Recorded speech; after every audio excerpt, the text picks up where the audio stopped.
قرآن کا نازل ہونا شروع ہو گیا۔ حضرت خدیجہ رضی اللہ تعالیٰ جو اس وقت نبی علیہ السلام کا سب سے زیادہ ساتھ، جب آپ بے چین ہوئے، بے قرار ہوئے، اور ویسے بھی اس سے پہلے بھی نبی علیہ السلام کا بڑا خیال رکھا کرتے، نبی کو دلاسا بھی دیا، ہمت بھی دیا،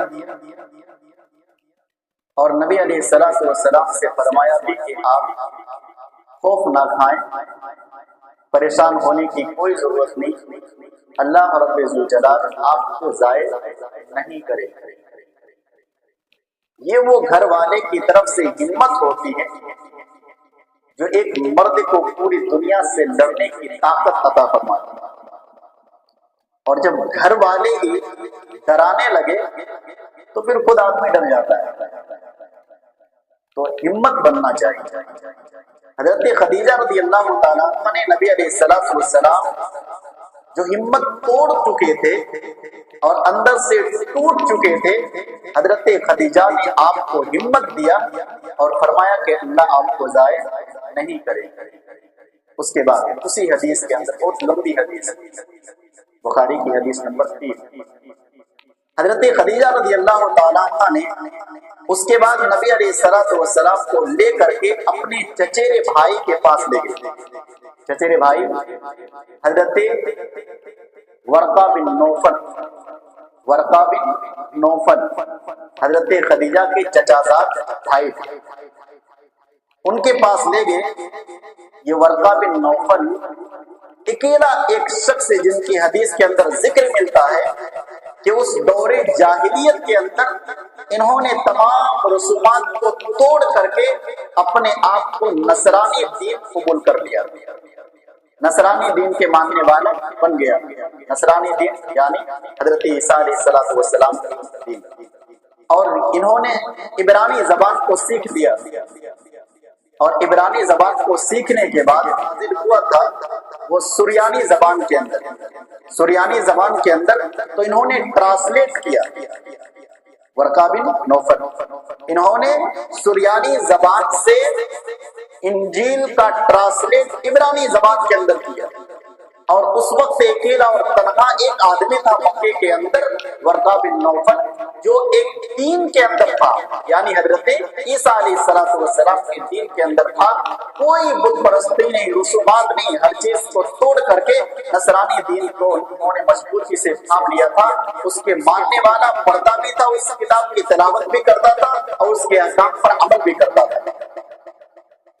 حضرت خدیجہ رضی اللہ تعالیٰ عنہ نے جناب محمد رسول اللہ صلی اللہ علیہ وسلم کو ورقہ بن نوفل کے پاس لے آئے۔ بہت بوڑھے ہو چکے، بہت بوڑھے، اور بوڑھے ہونے کی وجہ سے ان کی آنکھ کی بینائی بھی ختم ہو چکی۔ چچا زاد بھائی کے پاس لانے کے بعد واقعہ کچھ سنایا حضرت خدیجہ نے کہ اپنے بھتیجے کا ذرا جائزہ لیجیے، ان کے پاس کیا ہوا ہے کیا نہیں، وہ آپ بہتر جانتے ہیں کیونکہ آپ تورات کتاب جاننے والے ہیں۔ ورقہ بن نوفل نے نبی علیہ السلام سے فرمایا کہ ذرا اپنا واقعہ بیان فرمائیے، کیا ہوا آپ کا؟ نبی علیہ السلام نے شروع سے لے کر کے آخر تک جو غار حرا کا منظر ہے وہ تمام کے تمام ورقہ بن نوفل کو بتا دیا کہ میں جایا کرتا تھا عبادت کرنے کے لیے، پہلے خواب آیا کرتے تھے، ایک دن اللہ کا فرشتہ آ گیا اور انہوں نے یہ چیزیں مجھے سکھا کر کے واپس چلے گئے۔ ورقہ بن نوفل نے کہا کہ یہ وہی ناموس ہے، ناموس مطلب عزت دار فرشتہ جو اس سے پہلے حضرت موسیٰ علیہ السلام کے پاس اللہ کی طرف سے وحی لے کر کے آیا کرتا۔ ورقہ بن نوفل نے فوراً پہچان لیا کہ جناب محمد رسول اللہ صلی اللہ علیہ وسلم کو اللہ تبارک و تعالیٰ نے نبوت اور رسالت کے لیے چن لیا ہے، کیونکہ تورات کتاب کے اندر نبی علیہ السلام کی نشانیاں موجود تھی، انجیل کتاب کے اندر نبی علیہ السلام کی نشانیاں موجود تھی۔ ان نشانیوں کو دیکھ کر کے ورقہ بن نوفل نے فوراً کہا کہ آپ کے پاس جو غار حرا کے اندر فرشتہ آیا ہے وہ کوئی عام فرشتہ نہیں، بلکہ یہ وہ فرشتہ ہے جو اللہ کی باتیں بندوں تک، یعنی اللہ کے قاصد رسولوں تک لے کر کے آتا ہے۔ اس کے بعد کیا جملہ استعمال کیا، اے کاش کہ میں آپ کے نبوت کے شروع دور کے اندر میں جوان ہوتا، عہد نبوت کے شروع دور کے اندر میں جوان ہوتا۔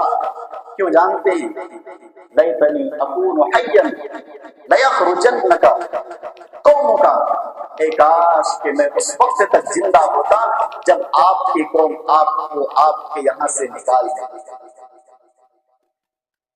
ورقہ بن نوفل نے کہا کہ کاش کہ میں اس وقت زندہ ہوتا جب آپ کے قوم کے لوگ خود ہی آپ کو آپ کے قوم سے نکال دیں۔ نبی علیہ السلام نے بڑی تعجب کی بات کا جواب دیا، اخرجنی ہم، کیا میری قوم مجھے نکال دے گی؟ جس قوم کے اندر میں بڑا ہوں اور 40 سالہ دور میں نے اپنے قوم کے ساتھ گزارا ہے، میرے ماں باپ وغیرہ سارے کے سارے لوگوں کا یہی قوم ہے، میرے دادا پردادا سب یہیں پر رہ کر کے زندگی گزار کر کے چلے گئے، کیا میری قوم مجھے نکال دے گی؟ ورقہ بن نوفل نے کہا کہ جی ہاں، آپ کی قوم آپ کو نکال دے گی۔ کیوں؟ اس لیے کہ یہ رسالت، یہ پیغام، یہ حق، یہ توحید لے کر کے جو بھی اس دھرتی کے اندر آیا، جس کو بھی اس نبوت کا عہدہ دیا گیا، اس کی قوم کے لوگوں نے ان کو وہاں سے نکال دیا، اس کے قوم کے لوگوں نے وہاں سے ان کو نکال دیا۔ لہٰذا آپ پر بھی یہ حشر ہونے والا ہے کہ آپ کی قوم آپ کو نکال دے۔ اور نبی علیہ السلام وہاں سے چلے آئے۔ اس کے بعد ایک جملہ اور استعمال کیا تھا کہ اگر میں اس وقت زندہ رہا جب آپ کی قوم آپ کو نکال دے گی، میں حتی الامکان آپ کی مدد کروں گا اور آپ کی مدد کرنے کے لیے کبھی پیچھے نہیں ہٹوں گا۔ اس بات سے ورقہ کی اس بات سے علماء نے لکھا ہے کہ اس کا مطلب یہ ہے کہ اور ورقہ نے نبی کو پہچاننے کے بعد آپ کی نبوت کی تصدیق بھی کیا، آپ کی نبوت کی تصدیق بھی کیا۔ ایک تو عبرانی پہلے ہی دین کے اندر تھے، لیکن جب نبی علیہ السلام سے یہ پورا واقعہ انہوں نے سنا تو انہوں نے آپ کی تصدیق کی اور فرمایا کہ جب آپ کی قوم آپ کو نکالے گی اور اگر میں اس وقت زندہ رہا تو یقیناً میں آپ کی مدد کروں گا۔ اس کا مطلب یہ کہ انہوں نے نبوت کی تصدیق کی تھی۔ بہرحال اس واقعہ کے چند دنوں کے بعد ہی ورقہ دنیا سے رخصت ہو گئے، ورقہ دنیا سے رخصت ہو گئے، اور پھر اس کے بعد سے کچھ دنوں تک وحی بند ہو گیا، وحی آنا بند ہو گیا۔ پہلے تو خواب کے ذریعے سے وحی آتا تھا، دوسرا اللہ تبارک و تعالیٰ نے اقرأ باسم ربک الذی 5 آیتیں نازل فرمائی اور یہ واقعہ ہوا۔ اس کے بعد بند ہو گیا کچھ دنوں تک۔ کتنا دن بند ہوا کل سنیں گے۔